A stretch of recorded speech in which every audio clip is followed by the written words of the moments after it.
তো নমস্কার বন্ধুরা, সবাইকে আবারও একবার স্বাগতম জানাই আমাদের ক্লাসে। তো আজকে আমরা ইএমআরএস পরীক্ষার যে বাংলা টিজিটি এক্সাম হতে চলেছে।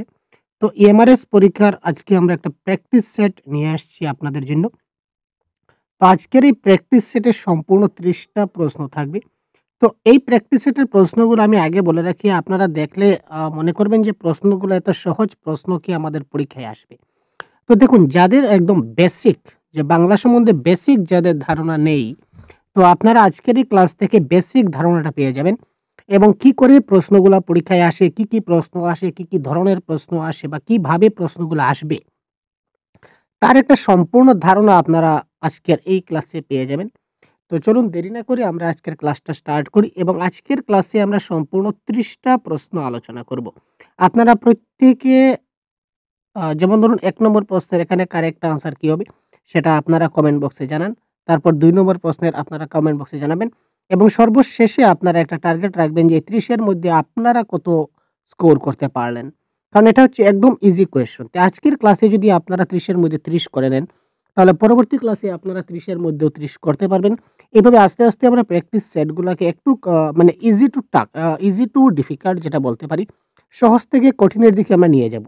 তো আজকের ক্লাসের প্রশ্নগুলো একদম সহজ প্রশ্ন আমি নিয়ে এসেছি। শুধু ধারণাগুলো আপনারা বুঝবেন যে কি করে প্রশ্নগুলো আসে। তো পরবর্তী সময়ে আমি যে প্র্যাকটিস সেট 2, প্র্যাকটিস সেট 3 দেব। 2 টাও আমাদের রেডি হয়ে গেছে। এটাও কোয়েশ্চন কিছুটা ইজি হবে। তারপর থেকে আমরা এই কোয়েশ্চনগুলো একটু ডিফিকাল্ট করব। বিভিন্ন অ্যাঙ্গেলে বিভিন্ন ধরনের প্রশ্ন আছে, আপনারা দেখতে পাবেন। তো চলুন আমরা আজকে দেখে নিই আমাদের ১ম প্রশ্নে কি বলেছে। এবার দেখুন, ১ম প্রশ্ন আমাদের আসছে সমার্থক শব্দ থেকে। দেখুন, সবগুলা টপিক কিন্তু আমরা কভার করেছি যতটুকু সম্ভব হয়েছে। তো সমার্থক শব্দ থেকে আপনাদের এইভাবে প্রশ্ন আসে। আ যেমন আমাদের এখানে দেওয়া হচ্ছে সূর্য। সূর্য মানে কি? আমরা সবাই জানি স্যার, সূর্য মানে হচ্ছে ভানু। সূর্য মানে হচ্ছে ভানু। তো এর সঙ্গে আমাদের ২ মিলছে। ক্লিয়ার? তো এর সঙ্গে ২ কোনগুলো আছে? দেখুন, এর সঙ্গে ১, এর সঙ্গে ৪, এর সঙ্গে ৩। এই ৩ টা অপশন হবে না। তার মানে ডাইরেক্ট একদম সবগুলো আমাদের মিলানোর দরকার নাই। যেহেতু এক্সামে আমাদের টাইমের একটা ব্যাপার আছে। তো যেকোনো একটা যদি আমরা মিলিয়ে নেই তাহলে কিন্তু আমাদের কারেক্ট আনসার হয়ে যাবে। তো এই প্রশ্নের শুদ্ধ উত্তর হচ্ছে অপশন নাম্বার 2। তো সূর্যের সঙ্গে আমরা ভানু মিলালাম। তারপর চন্দ্র মানে কি? বিধু। এগুলো আপনি জেনে রাখবেন। চন্দ্র মানে চন্দ্রের আরেকটা নাম, সমার্থক শব্দ মানে অন্য নাম। তো চন্দ্রের আরেকটা নাম হচ্ছে বিধু। তারপর আমাদের পৃথিবী। পৃথিবী বলতে ধরা, আর আকাশ মানে গগন। তো এই ধরনের অনেক আকাশের অনেকগুলা নাম আছে। পৃথিবীর অনেকগুলা নাম আছে, সেটা আমরা অবশ্যই দিয়ে দেব আপনাদের পরবর্তী সময়ে। তারপর দেখি, নিচের কোন প্রবাদটির অর্থ অল্পে সন্তুষ্ট থাকা? এটা প্রবাদ প্রবচনের একটা প্রশ্ন। Question number 2। নিচের কোনটি নিচের কোন প্রবাদটির অর্থ হচ্ছে অল্পে সন্তুষ্ট থাকা? কারেক্ট আনসার কি হবে আপনারা আমার বলার আগে বলবেন। তারপর আপনারা নিজে থেকে একটা স্কোর করে নেন যে আপনাদের কতটা প্রশ্ন কারেক্ট হচ্ছে। ক্লিয়ার? তো এবার দেখুন, অল্প বিদ্যা ভয়ঙ্করী, অল্পে তুষ্টি, অল্পে কৃতজ্ঞ, অল্পে, অল্পে জল। তো অল্পে সন্তুষ্ট থাকা, সেটা কারেক্ট আনসার হবে আমাদের কি? অল্পে তুষ্টি ইস দ্য রাইট আনসার। এবার আমরা দেখি, আমরা কোয়েশ্চেন নাম্বার 3 তে চলে গেলাম। এবার কোয়েশ্চেন নাম্বার 3 এর যে প্রশ্নটা আমাদের আছে, কোয়েশ্চেন নাম্বার 3 এর প্রশ্ন। এবার দেখুন, এগুলোকে এক কথায় প্রকাশ। এক কথায় প্রকাশটা এইভাবে আসবে। অনেকগুলা দেওয়া থাকবে, তারপর আমাদের সঙ্গে এইভাবে বিকল্প থাকবে, আমাদের মিলাতে হবে। তো এখানে মিলানোর ক্ষেত্রে কিন্তু আমরা সমস্যায় পড়ে যাব। ঠিক আছে? তো ১০ বছর, তো ১০ বছর মানে কি? পাঠ্য, নাকি প্রবাসী, নাকি শতাব্দী, নাকি দশক? তো ১০ বছর মানে দশক। তার মানে এর সঙ্গে আমাদের ৪ মিলছে। ক্লিয়ার? তো এর সঙ্গে ৪ কোনটায় আছে আমরা একটু দেখে নেব। তো এর সঙ্গে 1 আছে, আ তারপর এর সঙ্গে ২ আছে, এর সঙ্গে ৩ আছে, এটা হবে না। তো এর সঙ্গে ৪ হবে, এটা কারেক্ট আনসার। ক্লিয়ার? তো ১০ টি বছর মানে দশক, আর ১০০ বছর, ১০০ বছর মানে শতাব্দী। যিনি দেশ ছেড়ে বিদেশে যান তাকে বলা হয় প্রবাসী। যেমন সি এর সঙ্গে ২ হবে, এই দেখুন দেখতে পাচ্ছেন? যা পড়া যায় সেটা হচ্ছে পাঠ্য। তার মানে ডি এর সঙ্গে ১, অর্থাৎ option number 4 is the right answer. তো এই ধরনের প্রশ্ন আপনাদের আসতে চলেছে। কিছুটা কঠিন কোয়েশ্চেন আপনাদের থাকবে। তো পরবর্তীতে আপনারা দেখতে পাবেন, আস্তে, আস্তে করে সবগুলো আমরা ডিটেইলসে দেখতে থাকব। তো নিচের কোন প্রবচনটির অর্থ কাজ না করে ফল আশা করা? ক্লিয়ার? নিচের কোন প্রবচনটির অর্থ অর্থাৎ প্রবাদ প্রবচনটির অর্থ হচ্ছে কাজ না করে ফলের আশা করা? তো আকাশ কুসুম চাওয়া, আঙ্গুর টক, আগে পিছে কিছু নেই, আ আগুন ছোঁয়ালে পোড়ে। তো এই কোয়েশ্চেন নাম্বার 4 এর কারেক্ট আনসার হচ্ছে কি হবে ভাই? বলুন তো? এই ক্ষেত্রে কারেক্ট আনসার হবে আকাশ কুসুম চাওয়া। তো আকাশ কুসুম চাওয়া মানে হচ্ছে কাজ না করে ফলের আশা করা। ক্লিয়ার? তারপর দেখুন সমার্থক শব্দ থেকে আরেকটা প্রশ্ন আমরা দেখলাম। কোয়েশ্চেন নাম্বার 5 নদী।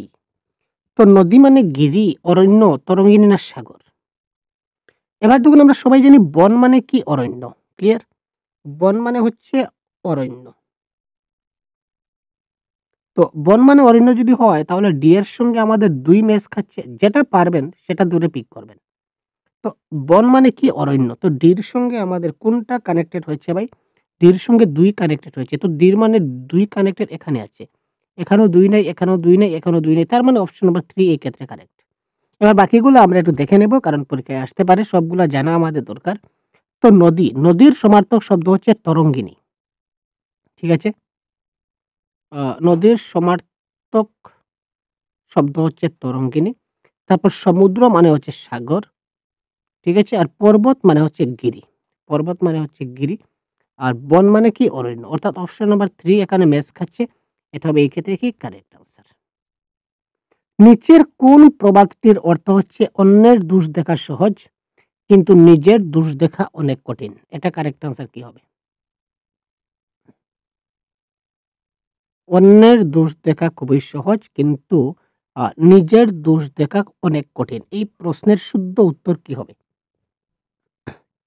ঢিল মারলে কুকুর ডাকে, আ দোষ দেখে দোষী হওয়া, দোষে দোষী হওয়া নাকি দুধের বাছি? তো অন্যের দোষ দেখা সহজ কিন্তু নিজের দোষ দেখা কঠিন। এটা কারেক্ট আনসার আমাদের কি হবে? কোয়েশ্চন নাম্বার 6 কার জানা আছে তাড়াতাড়ি বলুন তো ভাই? এটা কারেক্ট আনসার হচ্ছে ঢিল মারলে কুকুর ডাকে। আমি যদি ঢিল মারি তাহলে কুকুর তো ডাকবেই। তো একই সঙ্গে দুটি কাজ করা। এটা কোন প্রবাদ প্রবচনটির অর্থ? একই সঙ্গে দুটি কাজ করা। ক্লিয়ার? তো একই সঙ্গে দুটি কাজ করা এটা কোন প্রবাদ প্রবচনের অর্থ? এই প্রশ্নের শুদ্ধ উত্তর কি হবে? এক পিঠে ২ রুটি, এক ঢিলে ২ পাখি, এক কথায় ২ অর্থ নাকি এক হাতে তালি বাজে না? একই সঙ্গে যখন আমরা দুটি কাজ করব তখন তার সঠিক উত্তর যদি আমরা করি তাহলে কি হবে? আমরা সবাই বলতে পারি এক ঢিলে ২ পাখি মারা। এক দিলে ২ পাখি মারা মানে কি? একটা কাজে একই সঙ্গে ২ টা কাজ আমাদের হয়ে গেল। তারপর আরেকটা প্রশ্ন হচ্ছে এক কথায় প্রকাশ। এখানে সবগুলা দেখতে পাবেন এক কথায় প্রকাশ, সন্ধি, সমাস, বিপরীত শব্দ সবগুলা আছে। একটু ধৈর্য ধরুন। সবগুলা পাবেন। তো এবার দেখি কোয়েশ্চেন নাম্বার 8 কি বলেছে আমাদের? এক কথায় প্রকাশ জানতে হবে। তো ৩ পায়ের আসবাব মানে ত্রিকালজ্ঞ। ৩ কাল জানে মানে ত্রিপদ। ২ বার জন্মে মানে দ্বিজন্মা। এক চক্ষু বিশিষ্ট মানে এক নেত্র। এটা কি ঠিক আছে? Question number 8? হুম। আচ্ছা ৩ পায়ের আসবাব মানে ত্রিকালজ্ঞ না ভাই। ৩ পায়ের আসবাব মানে হচ্ছে ত্রিপদ। ঠিক আছে? তার মানে এর সঙ্গে আমাদের ২ ম্যাচ হচ্ছে। আর যে ৩ কাল জানে তাকে বলা হয় ত্রিকালজ্ঞ। তার মানে বি এর সঙ্গে আমাদের এটা মিলছে। তার মানে এর ২ এবং বি এর 1 অপশন নাম্বার 2 তে দেওয়া আছে। তার মানে এখানে অপশন নাম্বার 2 টা কারেক্ট। ২ বার জন্ম দ্বিজন্মা মানে সি এর ৩ এখানে সি এর ৩ এটা ঠিক আছে। এক চক্ষু বিশিষ্ট মানে এক নেত্র মানে ডি ৪ এটাও ঠিক আছে। তার মানে অপশন নাম্বার 2 এটা হবে কারেক্ট আনসার। ক্লিয়ার? এবার দেখুন প্রত্যয় প্রকৃতি এবং প্রত্যয়। প্রকৃতি এবং প্রত্যয়ের প্রশ্নে আমরা বেশি পরিবর্তন করিনি। কারণ আপনাদের জানা দরকার যে এই ধরনের প্রশ্ন আসে। তাই যেভাবে এসেছিল সেইভাবেই আমরা ডাইরেক্ট রেখে দিয়েছি। যেমন পাঠশালা মানে হচ্ছে পাঠ প্লাস শালা। চালাকি মানে চালাক প্লাস ই। খেলোয়াড় মানে খেল যোগ ওয়াড়। মিষ্টি মানে মিষ্ট যোগ ই। এটা ঠিক আছে। এটা কোনো পরিবর্তন নেই। তার মানে কারেক্ট আনসার হচ্ছে option number A1, B2, C3, D4 ঠিক আছে? প্রশ্ন এভাবে আসতে পারে আ যে যেমন মিষ্টি, মিষ্টি এর প্রকৃতি প্রত্যয় নিচের কোনটি সত্য? তো একটা অপশনে মিষ্ট প্লাস ই দেওয়া থাকবে। বাকিগুলাতে মি প্লাস টি দেওয়া থাকবে। তারপরেরটাতে মিশ প্লাস টি এইভাবে দেওয়া থাকবে। তো বিভিন্নভাবে বিভিন্নটা দিতে পারে। তাই আপনাদের জানা দরকার। যার কারণে আমি কি করলাম এইভাবে সবগুলা দিয়ে দিলাম যাতে করে আপনারা আরো আছে প্রকৃতি প্রত্যয় দেখতে পাবেন। তো এগুলোতে আমরা বিশেষ মানে এলোমেলো করিনি। ডাইরেক্ট আপনারা জানতে পারেন যে পাঠশালা মানে পাঠ প্লাস শালা, চালাকি মানে চালাক প্লাস ই, খেলোয়াড় মানে খেল প্লাস ওয়ার্ড, আর মিষ্টি মানে মিষ্ট প্লাস ই। তো এই ধরনের যদি অন্য ব্যতিক্রমী কোনো প্রশ্ন আসে আর এইগুলো যদি জানা থাকে তাহলে আপনারা আনসারটা সলভ করতে পারবেন। এবার বিপরীত শব্দ। কোয়েশ্চন নাম্বার 10 এ আমাদের দাঁড়ালো বিপরীত শব্দ এসে। ক্লিয়ার? তো বিপরীত শব্দের কারেক্ট আনসারটা কি হবে? স্থূল। স্থূল মানে কি আমরা বুঝতে পারলাম না। আচ্ছা আমরা একটা জানি স্যার এখানে ধনী মানে দরিদ্র আমরা জানি স্যার। ক্লিয়ার? আবার আমরা জানি স্যার সকাল মানে সন্ধ্যা এটা জানা আছে স্যার। ঠিক আছে? বাকি এগুলা না জানলেই হবে। জানতে হবে কিন্তু আপাতত না জানলে হবে। আমরা আনসারটা কিন্তু পেয়ে যাব। তো বি এর ৩, তো বি এর ৩ এখানে দেখুন এখানে আছে বি এর ৩। ক্লিয়ার? এবং ডি এর ১, ডি এর ১ মানে সকাল মানে সন্ধ্যা। তো ডি এর ১ মানে আমরা এখানে আছে তার মানে অপশন নাম্বার 4 কারেক্ট আনসার। এবার বাকিগুলা দেখে নিই। স্থূল, স্থূল মানে ১ এর ৪ বলছে তার মানে স্থূল মানে ১ এর হচ্ছে ৩০। ঠিক আছে? আর উজ্জ্বল, উজ্জ্বল মানে হচ্ছে ম্লান। ক্লিয়ার? উজ্জ্বল মানে হচ্ছে ম্লান। সি এর ২ হবে কারেক্ট আনসার। সি এর ২। ক্লিয়ার? তো এই ক্ষেত্রে কারেক্ট আনসার হবে আমাদের অপশন নাম্বার ৪। তো এই ধরনের আপনাদের এলোমেলো করে প্রশ্নগুলা দেবে যাতে করে আপনারা একটু সমস্যায় পড়েন। এবার দেখি কোয়েশ্চন নাম্বার 11 কিছু আ ইন্টারেস্টিং প্রশ্ন। সন্ধি সম্পর্কিত নিচের কোন মন্তব্যটি সঠিক? স্বরসন্ধি শুধুমাত্র বিসর্গের সঙ্গে ঘটে। ব্যঞ্জন সন্ধি কখনো স্বরধ্বনির সঙ্গে ঘটে না। বিসর্গ সন্ধি এক প্রকারের সন্ধি। সন্ধি বিচ্ছেদ করলে মূল শব্দের অর্থ হারিয়ে যায়। তো এখানে কোন প্রশ্নটা সঠিক প্রশ্ন? তো এই ধরনের কনসেপচুয়াল যে ক্লাসগুলো আপনাদেরকে একটু দেখতে হবে। বিভিন্ন বই আপনাদের ব্যাকরণের ভালো করে পড়ে নিতে হবে। তাহলে অবশ্যই আপনারা ভালো নম্বর ক্র্যাক করতে পারবেন। কোয়েশ্চেন নাম্বার 11 এখানে দেখুন আমরা একটা জিনিস ডাইরেক্ট দেখতে পাচ্ছি যে বিসর্গ সন্ধি এক প্রকারের সন্ধি এটা তো কারেক্ট। এটাতে কোনো ভুল নেই। কারণ সন্ধি হচ্ছে ৩ প্রকার। স্বরসন্ধি, ব্যঞ্জন সন্ধি এবং বিসর্গ সন্ধি। তো যেহেতু আমরা পেয়ে গেছি যে বিসর্গ সন্ধি এক প্রকারের সন্ধি আর এখানে বলেছে নিচের কোনটা সঠিক তার মানে অপশন নাম্বার 3 টি হবে কারেক্ট। স্বরসন্ধি শুধুমাত্র বিসর্গের সঙ্গে ঘটে এটা না। স্বরসন্ধি ব্যঞ্জন সন্ধির সঙ্গে ঘটে আবার বিসর্গের সঙ্গেও ঘটে। ঠিক আছে?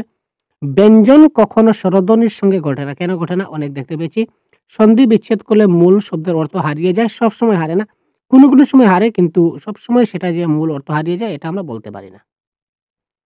তারপর বাগধারা থেকে এই ধরনের এলোমেলো প্রশ্ন আমরা চলে আসছে বাগধারা থেকে। তো কোয়েশ্চন নাম্বার 12 কারেক্ট আনসার কি হবে আমরা একটু দেখে নেব। ১০ এ ১০ পাওয়া মানে কি? দড়ি ছেঁড়া, নাড়া বুঝা নাকি পা টেনে ধরা? এখানে বাধা দেওয়া, গোপন কথা জানা, নিয়ন্ত্রণ হারানো আ নাকি পুরো নম্বর পাওয়া? তো দেখুন একটা জিনিস আমরা বুঝতে পারছি যে ১০ এ ১০ পাওয়া মানে পুরো নম্বর পাওয়া। ক্লিয়ার? ১০ এ ১০ পাওয়া মানে পুরো নম্বর পাওয়া। এটা তো মিলছে। তার মানে এর সঙ্গে আমাদের 4 কানেক্টেড হচ্ছে স্যার। এর সঙ্গে আমাদের নাম্বার 4 কানেক্টেড হচ্ছে। তো এর সঙ্গে নাম্বার 4 যদি কানেক্টেড হয় তাহলে এটা হবে এক্ষেত্রে কারেক্ট আনসার। ঠিক আছে? বাকিগুলো আমরা দেখে নেই। দড়ি ছাড়া মানে নিয়ন্ত্রণ হারানো। নিয়ন্ত্রণ হারিয়ে যাওয়া মানে দড়ি ছাড়া। তারপর হচ্ছে আমাদের কি নাড়া ভুজা। তো নাড়া ভুজা মানে গোপন কথা বলা। আর পা টেনে ধরা মানে বাধা দেওয়া। তো এই বাগধারা, বাগভেদী, প্রবাদ প্রবচন, সন্ধি, সমাস এই সবগুলা প্রশ্ন এক, এক করে আপনাদের থাকবে। আপনারা একটু দেখতে থাকুন। সময় মতো কাজ না করলে পরে অনুশোচনা করা। এটার কারেক্ট আনসার কি হবে? এটা হচ্ছে একটা প্রবাদ প্রবচন। তো এই প্রবাদ প্রবচনটির কোনটার নিচে এখানে ৪ টা প্রবাদ প্রবচন দেওয়া আছে। তার মধ্যে কোনটার অর্থ হচ্ছে সময় মতো কাজ না করলে পরে অনুশোচনা করতে হয়। তো কোয়েশ্চন নাম্বার 13 এর কারেক্ট আনসার কি হবে? এটা হচ্ছে আ কাল করো जो আজ করো जो অভি করো जो তুরন্ত করো। ক্লিয়ার? তো এই যে কাল করি, আজ করি এটার অর্থ হচ্ছে সময় মতে কাজ না করলে পরে অনুশোচনা করতে হবে। ক্লিয়ার? এবার দেখুন ক্রিয়াপদ। ক্রিয়াপদও সেম আমরা কিন্তু কোনো পরিবর্তন এখানে আমরা করিনি মনে হয় সম্ভবত দেখে নেব। একটা পরিবর্তন এসেছে। এবার দেখুন এটা খুব সহজ এটা দেখলেই পারবেন। তো এখানে বিভিন্ন ধরনের প্রশ্ন আসে একবচন, বহুবচন আমরা দিলাম আরকি। এখানে ক্রিয়াপদের একবচন, বহুবচন তারপর বিশেষ্যের দিয়ে দেবে, সর্বনামের দিয়ে দেবে একবচন, বহুবচন এগুলা দেখতে হবে তাই একটু যাতে আইডিয়া পান। তো আসে মানে তো আসে হবে। আর যায় মানে যান হবে। তো যায় মানে যদি যান হয় তাহলে বি এর সঙ্গে আমাদের 1 ম্যাচ খাচ্ছে। তো বি এর 1 হচ্ছে option number 2। Option number 2 is the right answer. A এর 2 এস আসে মানে আসে, খায় মানে আ এবার দেখুন ওহো! খায় মানে তো খান হবে, খায় মানে পড়া হবে না। তো তার মানে সি এর 4 তো সি এর 4 এখানে আছে আছে স্যার সি এর 4 পড়ে মানে পড়েন। তো ডি এর 3 হবে এই ক্ষেত্রে কারেক্ট অ্যান্সার। আশা করি বুঝতে পারলেন। যদি কোনো প্রশ্নের ডাউট থেকে থাকে অবশ্যই কমেন্ট বক্সে আমাদের জানাবেন। পরবর্তী ক্লাসে সেইম প্রশ্ন নিয়ে আ আজকের এই ক্লাসে যদি আপনাদের কোনো সমস্যা হয়, তো পরবর্তী যেটা আমরা প্র্যাকটিস সেট দেব, এই প্র্যাকটিস সেটে আপনারা এই প্রশ্নটাও পেয়ে যাবেন। আবার আবার আমরা একটু ব্যতিক্রমীভাবে বুঝিয়ে আপনাদের দেওয়ার চেষ্টা করব। যদি কোনো প্রশ্নের ডাউট থাকে তো আমাদের বলবেন। আশা করি ডাউট থাকার কথা নয়। কারণ এত ইজি প্রশ্ন আপনারা একটাই বলবেন যে, "স্যার এত ইজি প্রশ্নগুলো কোয়েশ্চেনে আসে না।" কিন্তু কোনো সময় দেখুন ইজিতেই আমরা ফেঁসে যাই। তাই না? তো এই সিস্টেমটা আমাদের জানতে হবে। পরীক্ষায় কি ধরনের প্রশ্ন আসে এগুলা জানতে হবে। তো এইগুলা জানার জন্যই মূলত আজকের সেই প্রশ্ন। আচ্ছা, এবার দেখি আ কোয়েশ্চেন নাম্বার 15 সমার্থক শব্দ।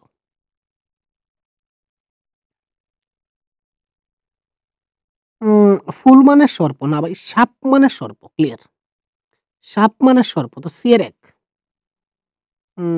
এবার দেখুন সি এর ১ এখানেও আছে, এখানেও আছে। ঠিক আছে? তো ২ এবং ৪ হবে না, আমরা কাটলাম। ক্লিয়ার? ২ এবং ৪ আমাদের হবে না, আমরা কেটে দিলাম।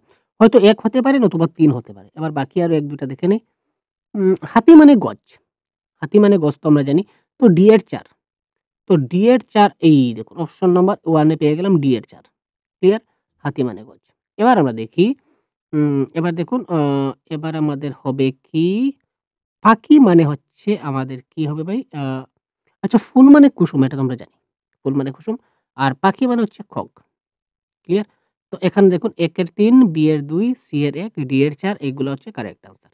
তো এইভাবে এলোমেলো দিয়ে আপনাকে দেবে, আপনাকে কি করতে হবে? মিলাতে হবে। সমাজ সম্পর্কিত নিচের কোনটি সঠিক? সমাস।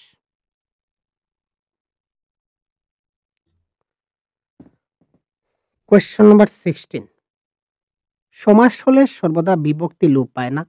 সবসময় বিভক্তি লোপ পায় সেটা বলতে পারি না। দশানন ইকুয়াল টু ১০ প্লাস আনন এটা কর্মদ্বারয় সমাস না ভাই। ১০ আননের সমাহার এটা হচ্ছে দ্বিগু সমাস বলতে পারি। এটা হচ্ছে দ্বিগু সমাস ১০ আনন যার এটা আমাদের কর্মদ্বারয় হবে না। সমাসে শব্দের অর্থের পরিবর্তিত হয় না। হ্যাঁ, কখনো, কখনো হয়ে যায় কিন্তু। ঠিক আছে? ঠিক আছে? সমাসে শব্দের অর্থের পরিবর্তন হয়ে যায়। যেমন বিনা পানিতে জার। এটা বিনা পানি। শব্দের অর্থের পরিবর্তন হয়ে গেল। তো সমাস শুধুমাত্র ২ টা বিশেষ্যের সঙ্গে ঘটে না। কখনো, কখনো বিশেষণেও হতে পারে। ঠিক আছে? ক্লিয়ার না? বিশেষ্য, বিশেষণও হতে পারে। তো তার মানে এখানে অপশন নাম্বার 3 টা হয়ে গেল আমাদের কি কারেক্ট আনসার। সমাসে শব্দের অর্থ পরিবর্তিত হয়। কিন্তু এখানে বলেছি যে হয় না। কখনো, কখনো হতেও পারে অর্থ পরিবর্তন। ক্লিয়ার? বিপরীতার্থক শব্দ অনেক সহজ প্রশ্ন। ক্লিয়ার? জয়, পরাজয়, সত্য, মিথ্যা। তো তার মানে ১ এর ৩ তো ১ এর ৩, ১ এর ৩ ১ এর ৩ এখানে ২ টা আছে। আচ্ছা। ১ এর ৩ ২ টা আছে। আর সত্য মিথ্যা মানে বি এর ২। তো এখানে অপশন নাম্বার 1 ই হচ্ছে কারেক্ট আনসার। জয়, পরাজয়, সত্য, মিথ্যা, সুখ, দুঃখ, জীবন হচ্ছে মৃত্যু। ডি এর ৪। তো ডি এর ৪ এখানে অপশন নাম্বার 1 ই হচ্ছে কারেক্ট আনসার। অত সহজ প্রশ্ন। তো এই প্রশ্নগুলো আপনাদের দিলাম যাতে করে আপনারা একটু মানে আইডিয়া পেতে পারেন যে প্রশ্ন আপনাদের কিভাবে আসতে চলেছে। এই সেম সিস্টেমে প্রশ্ন থাকার সম্ভাবনা রয়েছে যেটা প্রিভিয়াস এর কোয়েশ্চনে আমরা দেখেছি এবং প্রিভিয়াস এর কোয়েশ্চন থেকে আমরা অনুমান করতে পারছি। ক্লিয়ার? তো অল্প জ্ঞান বিপজ্জনক। এটা কোন প্রবাদ প্রবচনটির অর্থ? অল্প বিদ্যা ভয়ঙ্করী, অল্পে সন্তুষ্টি, অল্পে কৃতজ্ঞ নাকি অল্প জলে ডুবে মরা? তো এটা অল্প জ্ঞান বিপজ্জনক এটা কারেক্ট আনসার হবে। অল্প বিদ্যা ভয়ঙ্করী is the right answer of this question. সন্ধি সম্পর্কিত নিচের কোন মন্তব্যটি সঠিক? খুব তাড়াতাড়ি আপনারা কমেন্ট করবেন কিন্তু। সন্ধি সম্পর্কিত কোন মন্তব্যটি সঠিক? নিচ প্লাস উক্তি ইকুয়াল টু নিচুক্তি এটা সঠিক সন্ধি। এখানে বানানটা ভুল আছে। এটা কারেক্ট আনসার হতে পারে না। আ নিত হিত প্লাস অপেক্ষী ইকুয়াল টু হিতপক্ষী না। এটা এইভাবে হবে। তাহলে শুদ্ধ হতো। সুতরাং এটা ভুল। আচ্ছা। আ আ তারপর হচ্ছে সন্ধি উচ্চারণের সুবিধার জন্য ওটা রাইট। সন্ধিটা সবসময় কি হয় ভাই? উচ্চারণের সুবিধার জন্য কিন্তু আমরা সন্ধি করি। সন্ধিটা উচ্চারণের জন্যই কিন্তু বিশেষ করে আমাদের সুবিধার জন্য ঘটে, যেটা কনসেপ্টের ক্লাসে বা কনসেপ্ট আমরা দিয়েছিলাম যে সন্ধি উচ্চারণের সুবিধার জন্য ঘটে। তো সন্ধি বিচ্ছেদের একটা সহজ পদ্ধতি, একটা ট্রিক আছে। এটা আপনারা দেখে নেবেন যদি দেখে না থাকেন। তো আমার ক্লাসে কিন্তু এই ব্যাকরণের বিভিন্ন টপিকের ভিডিও আছে। শুধুমাত্র আপনার যে ইএমআরএস এর জন্য যে ভিডিওগুলা দিচ্ছি শুধু এইগুলা দেখবেন, বাকিগুলা দেখবেন না সেটা কোনো কথা নয়। যেমন ধরুন সন্ধি, সন্ধির অনেকগুলা ক্লাস আছে আপনারা দেখতে পারেন। এটা সিটেটের হোক কিংবা এসসিআরটি ডিএলএড পেটের হোক কিংবা ঝাড়খণ্ড টেটের হোক। কারণ সন্ধি তো সন্ধি ভাই। সন্ধি কনসেপ্ট তো আর সিটেটে এক কনসেপ্ট আসবে আর আপনার এখানে ইএমআরএস এ অন্য কনসেপ্ট আসবে, এটা তো কথা না। সিটেটে যদি হিত প্লাস অপেক্ষা ইকুয়াল টু হিতোপেক্ষা হয়, তাহলে সব টেটেই তো সেম হবে। হিম প্লাস আলো হিমালয় সব জায়গাতে সমানই তো হবে। কোনো পরীক্ষা তো ব্যতিক্রম হবে না। তার মানে যেকোনো পরীক্ষার হোক না কেন আপনারা দেখতে পাবেন। কিন্তু এই কনসেপ্ট অনুযায়ী আপনারা এই গ্রামারের ক্লাসগুলো আপনারা দেখে নেবেন। বাংলা ব্যাকরণের প্লেলিস্ট আমাদের চ্যানেলে দেওয়া আছে। আপনারা একবার আপনাদের সিলেবাস অনুযায়ী টপিকগুলো আপনারা দেখে নিন। যদিও সবগুলা ক্লাস এখন আমার দেওয়া সম্ভব হচ্ছে না। তো আপনারা আগের ক্লাসগুলো অবশ্যই এইভাবে আপনারা দেখে নিতে পারেন। তারপরে যতটুকু সম্ভব আমি আপনাদেরকে দেওয়ার চেষ্টা করছি। আ নিচের কোন প্রবাদটির অর্থ যার ক্ষমতা নেই সে বড় কথা বলে? ওয়াও! যার ক্ষমতা নেই সে বড় কথা বলে। এটার মূল অর্থ কি? গাছে না উঠে লাফালাফি, গাধা গান গায়, গরুর দুধ দেয় না, গাধার পিঠে চড়া। এটা কারেক্ট আনসার কি হবে? যার ক্ষমতা নাই সে বড় কথা বলে। এটা কারেক্ট আনসার কি ভাই? তাড়াতাড়ি বলুন। এটা কারেক্ট আনসার হবে গাছে না উঠে লাফালাফি। ক্লিয়ার?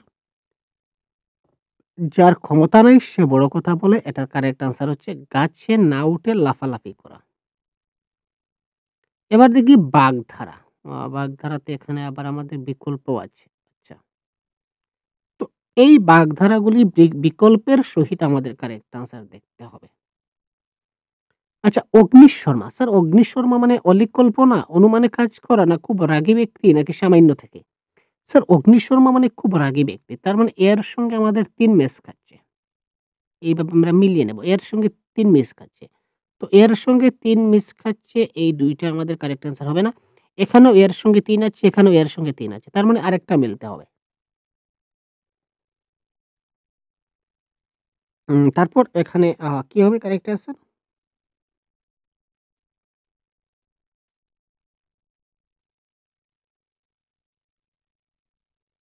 আচ্ছা, আমরা জানি আকাশ কুসুম। তো আকাশ কুসুম মানে হচ্ছে অলীক কল্পনা।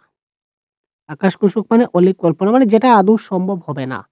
সেটাকে বলা হবে অলীক কল্পনা বা আকাশ কুসুম। তো সি এর সঙ্গে ১ ম্যাচ খাচ্ছে। তো স্যার এখানেও সি এর সঙ্গে ১ মিস খাচ্ছে, এখানেও সি এর সঙ্গে ১ ম্যাচ খাচ্ছে। মানে ভেরি ক্রিটিক্যাল প্রশ্ন দেখতে পাচ্ছেন? তো এবার আঙ্গুল ফুলে কলা গাছ। তো আঙ্গুল ফুলে আচ্ছা, অন্ধকারে ঢিল ছোঁড়া, এটা দেখি এটা আমাদের ক্ষেত্রে ইজি হবে। তো অন্ধকারে ঢিল ছোঁড়া মানে অনুমানে কাজ করা না সামান্য থেকে? সামান্য থেকে বড়লোক হওয়া। তো অন্ধকারে ঢিল ছোঁড়া মানে অনুমানে কাজ করা। তার মানে বি এর 2। তো বি এর সঙ্গে 2 ম্যাচ হবে। তার মানে অপশন নাম্বার 4 এই ক্ষেত্রে কারেক্ট আনসার। দেখুন এইভাবে যেটা শুদ্ধ আনসার হবে না, এটা কিন্তু ১ টা কিংবা ২ টা আপনাদের মিলে যাবে। যেমন এখানে দেখুন, এখানে এই ২ টা মিলছে, এই ২ টা মিলছে।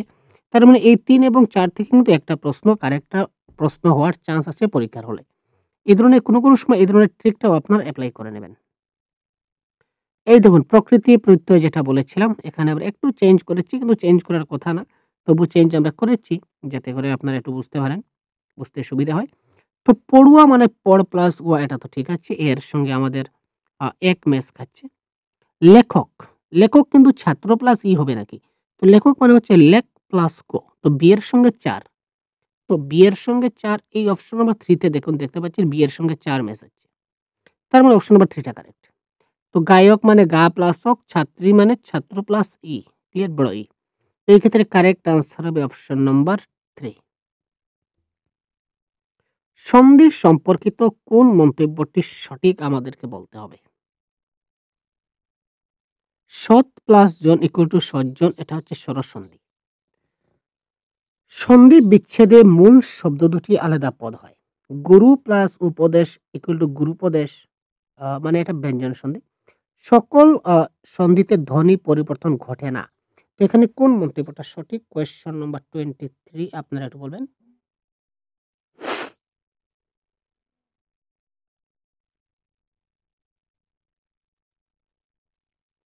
সন্ধি বিচ্ছেদে মূল শব্দ দুটি আলাদা পদ হয়, এটা হবে কারেক্ট আনসার। কারণ এখানে ২ টা পদ আমরা পাই। সন্ধি বিচ্ছেদ যখন করি তখন আমরা ২ টা মূল পদ পাই। যেমন হিম প্লাস আলয়। হিম একটা পদ, আলয় একটা পদ। ক্লিয়ার? এই ২ টা মিলিয়ে কি হচ্ছে? হিমালয়। ঠিক আছে? নীলাচল, নীল প্লাস আচল। নীল একটা পদ, আচল আরেকটা পদ। নীল হচ্ছে বিশেষণ পদ, আচল হচ্ছে বিশেষ্য পদ।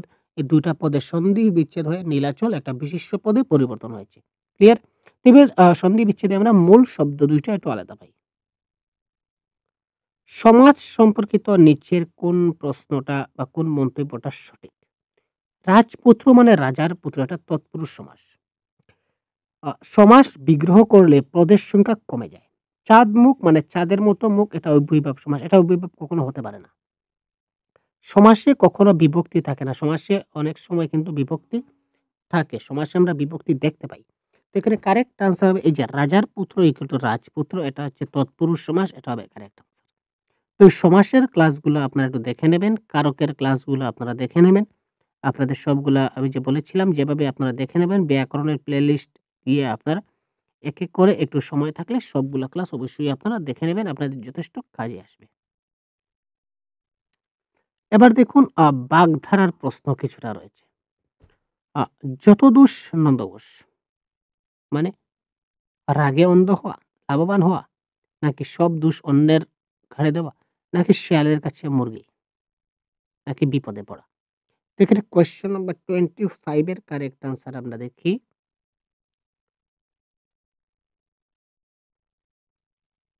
কি হবে 25? একটু ভাবুন, কারেক্ট আনসার বলুন তো ভাই।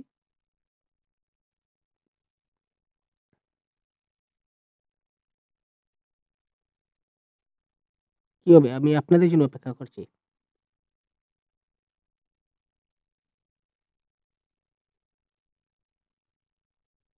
রসগোল্লা খাওয়া মানে লাভবান হওয়া, তাই না? রসগোল্লা খাওয়া মানে তো রাগে অন্ধ হবে না। তো লাল নীল দেখা মানে রাগে অন্ধ হওয়া। তার মানে সি এর ১। তো সি এর ১ এটা রয়েছে। তো তার মানে অপশন নাম্বার এই ২ টা আমরা কেটে দেই। ক্লিয়ার? আর রসগোল্লা খাওয়া মানে লাভবান হওয়া। তো বি এর ২। তো এখানে দেখুন বি এর ২ আছে, সুতরাং option number ২ is the right answer. যত দোষ নন্দঘোষ মানে নিজের দোষটা অন্যের ঘাড়ে চাপিয়ে দেওয়া। যত দোষটা অন্যের, নিজের কোনো দোষ নাই। আর শিয়ালের কাছে মুরগি মানে বিপদে পড়া। ক্লিয়ার? তো option number 2 is the right answer of this question. প্রকৃতি প্রত্যয় থেকে একই ধরনের প্রশ্ন, তো এটা কারেক্ট আনসার হবে অপশন নাম্বার 1। যেভাবে আছে সেম থাকবে, শুধু আপনারা একটু প্রকৃতি প্রত্যয় সম্বন্ধে জানেন, তার জন্য আমরা এই প্রশ্নটা দিয়েছি। দৌড়ানো মানে দৌড় প্লাস আনো। শিক্ষক মানে এই ধরনের হবে শিক্ষক প্লাস ক। ভালোবাসা ভালো প্লাস বাসা। কর্মী কর্ম প্লাস ই। তো এই প্রকৃতি প্রত্যয় কি ধরনের হয় এইগুলো আপনারা একটু দেখে নেবেন। কারণ প্রশ্ন আসতে পারে, আমি আগে যেভাবে বলেছিলাম যে কর্মী শব্দের প্রত্যয় নির্ণয় করুন। এখানে বিভিন্ন অপশন দিয়ে দেবে। এই অপশনটা যেখানে পাবেন এটাই কিন্তু কারেক্ট আনসার পিক করবেন। বাকি আরো অন্য বিভিন্ন ধরনের অপশন আপনাদের দিয়ে দেবে। তো এই কর্মী সম্বন্ধে জানতে গেলে, শিক্ষক সম্বন্ধে জানতে গেলে, দৌড়ানো সম্বন্ধে প্রকৃতি কি হবে? এই কয়েকটা জাস্ট আপনারা যাতে একটু আইডিয়া পেয়ে যান, তার জন্য আমি কোয়েশ্চেন গুলো সাজিয়েছি। একা কাজ করা যায় না। এই প্রবাদ প্রবচনটির অর্থটা কি? যে কাজটা একা করা যায় না। তার মানে এক হাতে তালি বাজে না। এক মনে দুই কথা। এক পা দুই নৌকায়। এক কান দিয়ে শুনে অন্য কান দিয়ে বের করা। তো একা কাজ করা যায় না। এই যে এই যে এই যে কথা, এই কথাটা কোনটার সঙ্গে ম্যাচ খাচ্ছে এখানে?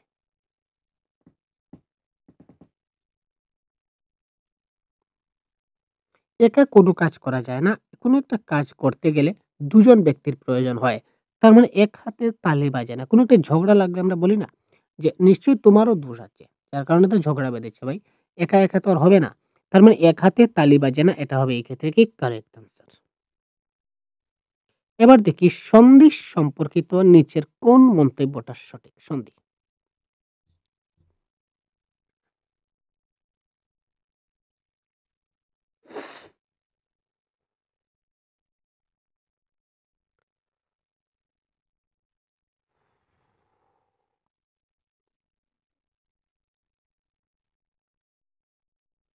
বিদ্যা যোগ অর্থী ইকুয়াল টু বিদ্যার্থী, এটা ব্যঞ্জন সন্ধি। সন্ধি হলে সবসময় নতুন ধ্বনি সৃষ্টি হয় না ভাই, নতুন ধ্বনি সবসময় সৃষ্টি নাও হতে পারে। পরম প্লাস আত্মা ইকুয়াল টু পরমাত্মা, এটা স্বরসন্ধি, এটা হচ্ছে কারেক্ট। কারণ পরম ম, ম মানে ও। আর আ, এই ও প্লাস আ প্লাস হয়ে কি হচ্ছে আ হয়েছে। ঠিক আছে? এখানে ফর্মুলাটা এই ধরনের লাগছে যে ও প্লাস আ, যেমন পরম ও প্লাস আত্মা। তো ও প্লাস আ ইকুয়াল টু আত্মা, এটা স্বরসন্ধি। তো সন্ধি শুধুমাত্র দুটি শব্দের মধ্যে ঘটে এটাও না। সন্ধি মূলত কি হয়? এই ৪ নম্বর যেটা বলেছে, কি বলেছে? সন্ধি শুধুমাত্র দুটি শব্দের মধ্যে ঘটে। আপনাদের লাগবে যে এটা সঠিক। কিন্তু এটা সঠিক না, তার কারণ কি? এই কথাটা পুরোপুরি সত্য নয়। সন্ধি দুটি ধ্বনির মধ্যে ঘটে। সন্ধি কখনো ২ টা শব্দের মধ্যে ঘটে না। সন্ধি সবসময় ২ টা ধ্বনির মধ্যে ঘটে, এটা জানবেন। যা একটি শব্দের শেষ ধ্বনি আর অন্য শব্দের ১ম ধ্বনির মধ্যে মিলিত হয়। এই যে আমি বলেছিলাম, এখানে দেখুন, এই যে পরম আত্মা যেটা বলেছিলাম, ওই দেখুন এখানে শেষ ধ্বনিটা হচ্ছে ও, আর এখানে ১ম ধ্বনিটা হচ্ছে আ। তো এই ও প্লাস আ মিলে কিন্তু এই সন্ধিটা হয়েছে। এখানে পরম এবং আত্মা দিয়ে হয়নি। তো এই ১ম শব্দের শেষ ধ্বনি আর অন্য শব্দের ১ম ধ্বনির সঙ্গে মিলিত হয়। যদিও সাধারণত আমরা দেখতে পাই যে এটা ২ টা শব্দের মধ্যে ঘটে, কিন্তু আসলে তার মূল ভিত্তি হচ্ছে ২ টা ধ্বনির মিলন। সন্ধি মূলত ২ টা ধ্বনির মিলন এবং সেটা উচ্চারণের সুবিধার জন্য করা হয়, যা ২ টি শব্দের পাশাপাশি অবস্থিত হয়। সুতরাং যেমন ও প্লাস আ ইকুয়াল টু আ, এটা স্বরসন্ধি। এই যে আমরা বললাম একটু আগে, অপশন নাম্বার ৩ তে দেওয়া ছিল। আচ্ছা। এবার এই প্রশ্নের কারেক্ট আনসারও একদম সহজ। এটা দেখা মাত্র কারেক্ট আনসার করবে। এটা এক্সপ্লেইন এর কোনো দরকার নাই। তো সাধারণ ভবিষ্যৎ থেকে ঘটমান ভবিষ্যৎ। এটা আমি কেন দিলাম? পরীক্ষায় প্রশ্ন আসতে পারে সাধারণ বর্তমান থেকে সাধারণ অতীতে কি হবে? তো সাধারণ আ আ যে ঘটমান বর্তমান থেকে পুরাগঠিত বর্তমানে কি হবে? কিংবা নিত্যবিত্ত অতীতে কি হবে? তো এই যে ক্রিয়ার কাল, যে সাধারণ বর্তমান, ঘটমান বর্তমান, পুরাগঠিত বর্তমান, বর্তমান অনুজ্ঞা, ভবিষ্যৎ অনুজ্ঞা, এগুলা কি? এইগুলা আপনারা একটু, আমি যে ক্লাস দিয়েছিলাম এইগুলা একটু, একটা ক্লাস হবে, ছোট, ছোট ক্লাস হবে। এইগুলা একবার দেখে নিলে আপনি কারেক্ট আনসার করবেন। তো এখানে যাবে মানে যাচ্ছে, করবে মানে করছে, পড়বে মানে পড়ছে, লিখবে মানে লিখছে। এটা তো যেমন আছে তেমনই থাকবে। এটা কোনো ব্যাপারই না। জাস্ট আমি এই প্রশ্নটা এই কারণে ইনক্লুড করলাম যে আপনারা বুঝতে পারেন যে স্যার আমাদের পরীক্ষায় কিন্তু এই সাধারণ বর্তমান, ঘটমান, সাধারণ ভবিষ্যৎ, ঘটমান ভবিষ্যৎ, নিত্যবিত্ত অতীত, পুরাগঠিত অতীত, এগুলা থেকে প্রশ্ন আসতে পারে। তাই আপনারা আ এই কনসেপ্ট গুলা একটু দেখে নেবেন। তো আজকের এই প্র্যাকটিস সেটের আমাদের সর্বশেষ কোয়েশ্চন, তার পরবর্তীতে আমরা প্র্যাকটিস সেট 2 আপনাদের জন্য নিয়ে আসবো। তো আজকের এটা সর্বশেষ প্রশ্ন। ক্লিয়ার? তো সন্ধি সম্পর্কিত কোন মন্তব্যটি সঠিক?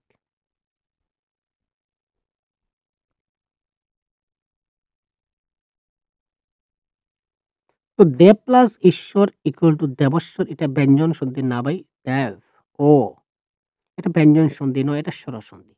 সৎ প্লাস চিত ইকুয়াল সচিত, এটা বিসর্গ সন্ধি, এটাও না। সন্ধি শুধুমাত্র সমাসের সময় ঘটে, এটা আমরা কি করে বলবো? তো কারেক্ট আনসার হচ্ছে অপশন নাম্বার 3, মহাযুগ ঈশ্বর ইকুয়াল টু মহাশ্বর। এটার এক্সপ্লেনেশন যদি দেখি তাহলে দেখুন, মহা, এই হায়ের কিন্তু আ রয়েছে, আর এই ই এর কিন্তু ই রয়েছে। তো এই ২ টা মিলে কিন্তু এ হয়েছে। আ প্লাস ই ইকুয়াল টু এ, এটা স্বরসন্ধির একটা ফর্মুলা। ক্লিয়ার? তো এই ছিল আজকের সেই ৩০ টা প্রশ্ন। আপনাদের কেমন লাগলো অবশ্যই কমেন্ট বক্সে জানাবেন, এবং কার কতটা প্রশ্ন আনসার কারেক্ট হলো, শুদ্ধ হলো। এই ৩০ টার মধ্যে আপনাদের কার কতটা কারেক্ট হলো সেটা অবশ্যই আপনারা কমেন্ট বক্সে জানাবেন। এখানে কিন্তু আপনারা প্রক্সি মারবেন না, বা কিছু ভুল ইনফরমেশন দেবেন না। সঠিক ইনফরমেশন দেবেন, তাহলে আমরা বুঝতে পারবো যে আ মানে আপনাদের যে বোঝার সেটা কতটুকু ক্ষমতা রয়েছে। যদি বেশি কম হয় তাহলে এই ধরনের বেসিক ক্লাস দিতে হবে। আর যদি বেশি হয় তাহলে আরো অ্যাডভান্স লেভেলের ক্লাস দিতে হবে। ক্লিয়ার না? তো পরবর্তী প্র্যাকটিস সেট আমরা খুব শিগগিরই আপনাদের দিয়ে দেব। আপনারা পেয়ে যাবেন, এবং আস্তে, আস্তে আপনারা কোয়েশ্চেনের লেভেলগুলা কিছুটা পরিবর্তন দেখতে পাবেন। আজকেরগুলা একদম সহজ। আগামীটাও হয়তো একটু সহজ হবে। কিন্তু তার পরবর্তীতে আমরা একটু মানে ডিফিকাল্ট লেভেল বা একটু শক্ত কোয়েশ্চেন বলতে পারেন, আমরা দিয়ে দেব। ক্লিয়ার? তো টেনশন নট। ভালো থাকুন, সুস্থ থাকুন, আমাদের সঙ্গে থাকুন। নতুন হলে চ্যানেলকে সাবস্ক্রাইব করুন পরবর্তী ভিডিও পাওয়ার জন্য। ধন্যবাদ। জয় হিন্দ।